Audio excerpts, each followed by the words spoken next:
বন্ধুরা, এই দেখো আমি ডাব্বার ভিতরে খাজানা ভরে এনেছি। বলো তো এই ডাব্বার ভিতরে কিসের খাজানা আছে? এই ডাব্বার ভিতরে আছে গাছের খাজানা। বুঝলে? চলো দেখাই তোমাদেরকে। এই দেখো এই ডাব্বার ভিতরে ভরে, এই দেখো এই হচ্ছে চা, আনাজের খোসা, এই সমস্ত কিছু।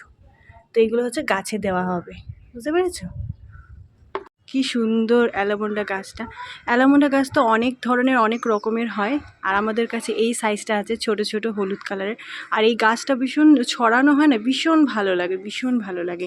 এই শ্রাবণ মাসে এই একটা জিনিস ভীষণ ভালো লাগে, আর এত সুন্দর হাওয়া দিচ্ছে যে সবুজে সবুজ।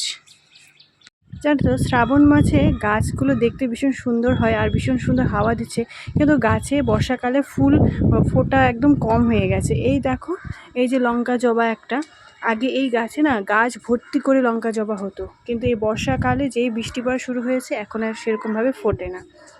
গাছে জবা ফুল গাছেরও কড়িয়া এসছে কিন্তু ফুল ফুটে না, এই একটা দুটো করে ফুটছে। আর এই দেখো ধুতরা ফুল গাছে আজকে সোমবার কিন্তু আজকে আর ফোটেনি, কিন্তু কটা করি এসছে, 1 2 3 4টে করি এসছে ধুতরা ফুল গাছে, দেখতে পাচ্ছ? ভীষণ সুন্দর হাওয়া দিচ্ছে। দেখো এই ওপরে একটা ফুটেছে, অনেক কয়টা করি এসছে ধুতরা ফুলের। তোমাদেরকে আমি দেখাই, এই দেখো এই যে এখানে দুটো আছে, আবার এই গাছে দেখো, আবার এখানে একটা আছে। তো আজ সোমবার ফোটেনি, তো বেশ ভালো লাগছে। তো এই ধুতরা ফুলটা হচ্ছে একটাই ফোটে, সিঙ্গেল হোয়াইট কালারের হয়।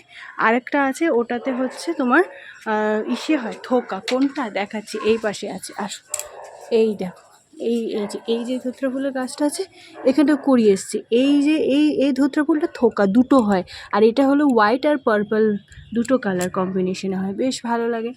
বন্ধুরা, এই পর্যন্ত যদি ভিডিওটি দেখে থাকো তাহলে কিন্তু অবশ্যই চ্যানেলটাকে সাবস্ক্রাইব করে, ভিডিওটি যদি পছন্দ হয়ে থাকে তাহলে কিন্তু লাইক করে দিও। তাহলে চলো আজ এই পর্যন্ত, টাটা।